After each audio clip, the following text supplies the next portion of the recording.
12 All-Americans last year. The school told them the team was cut to save money, but get this team is self-sufficient. They raise enough money to pay for themselves. They even offered to help pay for some women's teams. Proposed helping to fund women's lacrosse and women's gymnastics. But that wasn't enough. All right, yeah, much better. That's something that also shocked Cal's gymnastics coach. I asked the athletic director if I handed her a check right now for millions of dollars, would we be reinstated, and she just said no. No? Why? Because under Title IX, even if the athletes raise their own money and pay for a team themselves, it doesn't matter. The head counts must be even. I think we get the short end of the stick. These schools are competing for students. If there's demand, they'll give it to them. When the culture changed, 1 million girls' soccer teams appeared. It'll happen if there's demand. We don't need you lawyer tyrants. Any way that you can measure it, women are behind. Men and women are different. Well, no, really. They may have different interests in different sports. They may want to play. They're equally interested in sports. Girls are more likely to work on the yearbook. Boys want to smash into each other.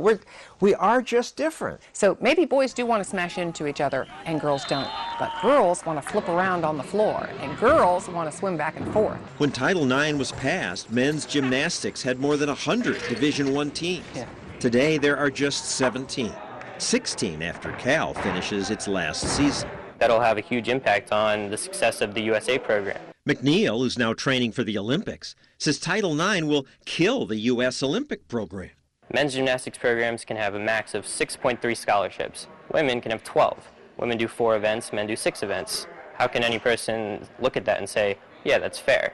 It isn't fair. It's just one of many unintended consequences of Title IX. It tries to create equal opportunities for men and women. What it ends up doing is lessening the opportunities for men. Continuing our countdown, now promise number 7. If politicians take your money and use it to build fancy stadiums like this one to host big events, that'll boost the economy. It's why America fought to get the Olympics. The Olympic Games brought hundreds of thousands of tourists to China. It's a reason cities bend over backwards to get the next Olympics. We want these games. The president wanted the Olympics in his hometown so much that he and his wife personally campaigned for it. I never dreamed that the Olympic flame might one day light up lives in my neighborhood. Rio de Janeiro. But they lost. Brazil won. This cheering suggests that America missed out. After all, Olympic boosters always say the Olympic Games, have the ability singularly to transform an entire nation and a city. The job, contracts, and opportunity. Thousands and thousands of construction jobs. But economist J.C. Bradbury says most of that construction ends up as waste. In China, they built the Bird's Nest Stadium, which was a beautiful architectural feat. There's no need for it anymore. It sits virtually empty. People remember the big crowds. They're less likely to remember the waste. They always tell me this will be good. Oh, it's going to put us on the map. We're going to have people coming from out of town spending their money, and then we're going to take that money and spend it and spread the wealth around. Do they ever live up to their promises? Never. But politicians repeatedly claim building lavish new stadiums like this one planned for Miami will provide economic stimulus, unleash thousands of jobs, revitalize the economy. Build it and they will come. Always it sounds good, and the prognosticators are always predicting this is going to be hundreds of millions of dollars in benefits. The only problem is when economists go back and look at what actually happened, the benefits aren't there. One reason is that stadiums are not in use most of the year. Baseball teams have only 81 home games. Basketball teams just 41. Football just 8. But they do other things in those stadiums. Oh, yeah, you want to say maybe there are a few concerts, there are a few festivals here and there. Again, okay, let's say you're having 100 events there. Still, that's basically a third of the year you're only having it open. Yes, on game days, stadiums do provide jobs for people like ushers and stadium food vendors. Hey, beer guy! But those are just the seen benefits. The unseen cost is that those people would otherwise be spending their money elsewhere in the local communities. At the local bar, there's one less bartender. There was one less waitress hired at another restaurant. A movie theater that had one less theater full. It's handing money from your right hand to your left and declaring, I'm rich. You can't see the person who doesn't get hired. Absolutely. It's the classic seen versus the unseen. And we're always going to favor the seen. The unseen, like the grocery store, doesn't have a politician in its pocket. The grocery store isn't asking for big subsidies from government. We're taking from people we patronize every day and asking them to pay more to subsidize an already wealthy baseball team owner or football team owner. So what do you do when the team says, we're going to leave? Do what San Francisco did. When the Giants said, we're going to leave if you don't build us a new stadium, the city said, we're not going to do it. The owner realized, okay, you got me, I'll build a stadium for you. They don't need government welfare to help build these things for them. Let them do it. The latest event that was supposed to revitalize the city was the G20. Everybody say cheese. Leaders and bureaucrats from 20 nations come together in one city to talk about the economy. When they chose Pittsburgh, the mayor was excited. They see our beautiful skyline, they see our great three rivers. Senator Bob Casey told residents the event would be an economic boon. Local businesses were told G20 would bring in thousands of visitors. Patrick, you're all set. Tim Tobich and Megan Lindsay owned Franctuary, a hot dog shop that stayed open late for those thousands of new customers. But they never came. It was just completely dead. Nobody was here. Certainly the fewest customers we've ever had. I thought it was going to be a good thing at first, even though I'd like to think I should know better. So where were all those guests the city promised? Oh, here are some. Move out of the street. 1,000 state troopers. I hereby declare this to be an unlawful assembly. No one sees a tank and thinks, oh, I'll go downtown for lunch. Next year's G20 will be in Cannes, France. Good luck to them.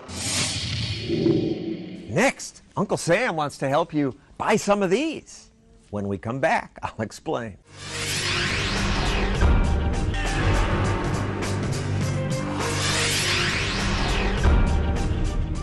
Want to get rich? Uncle Sam will give you a break on one of these. That's Politician's Promise Gone Wrong number 6. We have got to support and strengthen family-based agriculture. Supporting family-based agriculture is the good intention. And America is sure doing that. Ready, big man? Come on. In New Jersey, the most densely populated state, Rose Mogerman raises alpacas. I'll be honest, the reason I got in, I was looking for a tax shelter. So is this woman. The tax benefits are great. There are so many tax benefits for livestock breeding, and alpacas are relatively easy to raise, that one website even advertises, have Uncle Sam help you buy your alpacas. Have Uncle Sam help buy your alpacas. So who ends up paying for your alpacas? Uncle Sam. Lots of people are getting in on it. I had tractors and stuff that I always played with, but I could never write it off. But after purchasing the alpacas, all my toys all of a sudden became tax write-offs. The Alpaca Breeders Association asked its members, on a scale of 1 to 10, what motivated you to buy?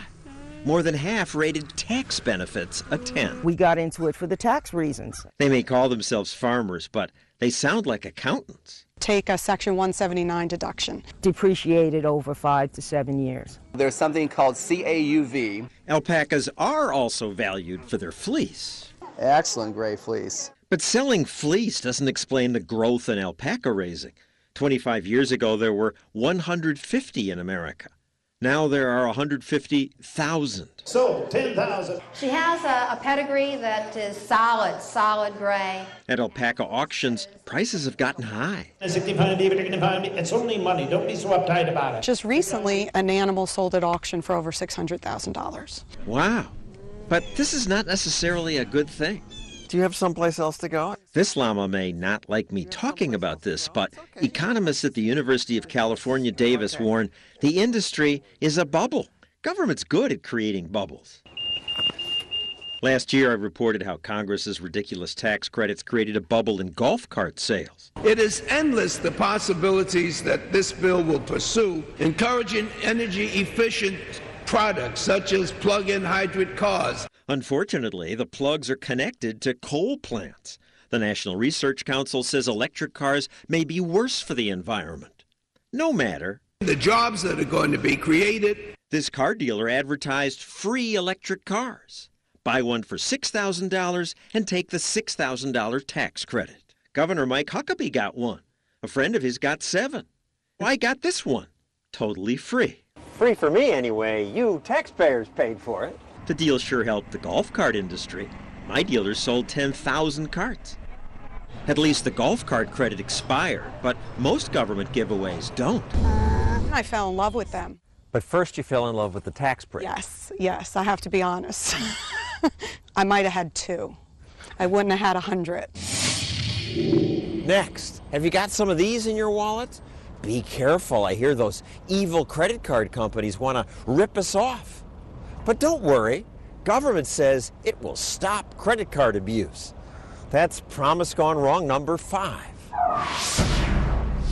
Enough's enough. It's time for strong, reliable protections for our consumers. Protection, finally. Congress passed the CARD Act and a new bureaucracy that will stop credit card companies from unfairly penalizing you. And it won't threaten the credit business. Unless your business model depends on cutting corners or bilking your customers, you've got nothing to fear from reform. Yes, you do, say economists like Todd Zwicky. Once credit card companies couldn't penalize late payers. They simply raised interest rates across the board for everybody. Credit card interest rose from 13% to nearly 15%. Mortgage rates actually dropped a little.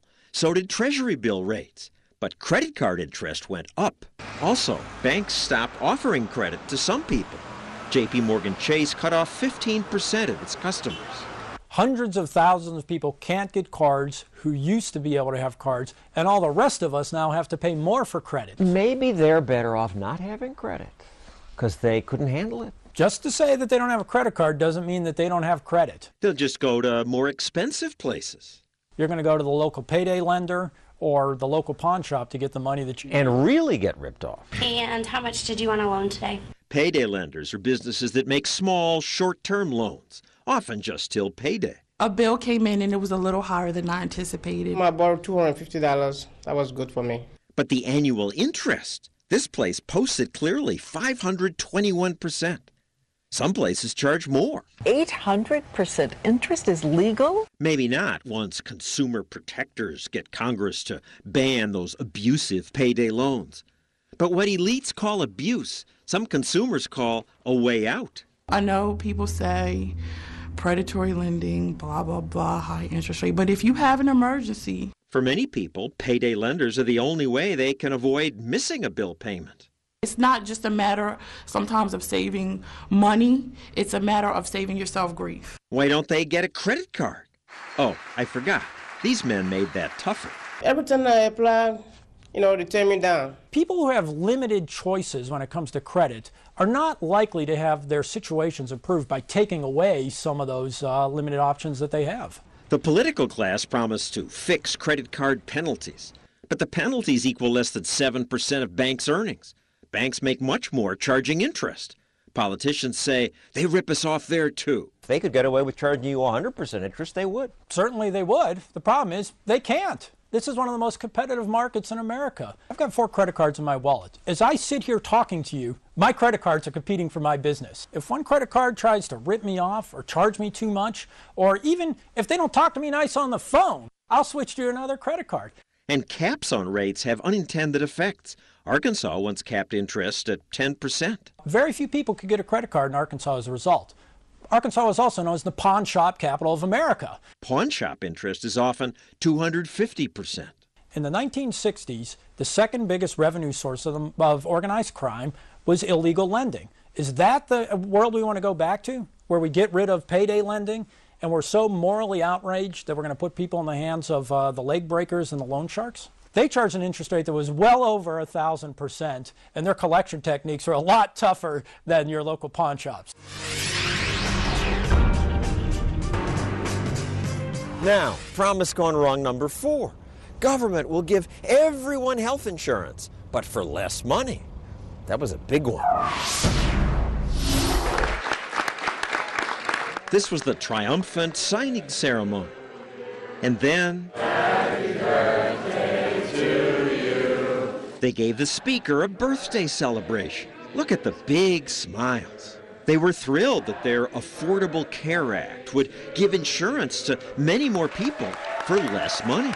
Can you imagine a more important birthday privilege than to be signing health care for all?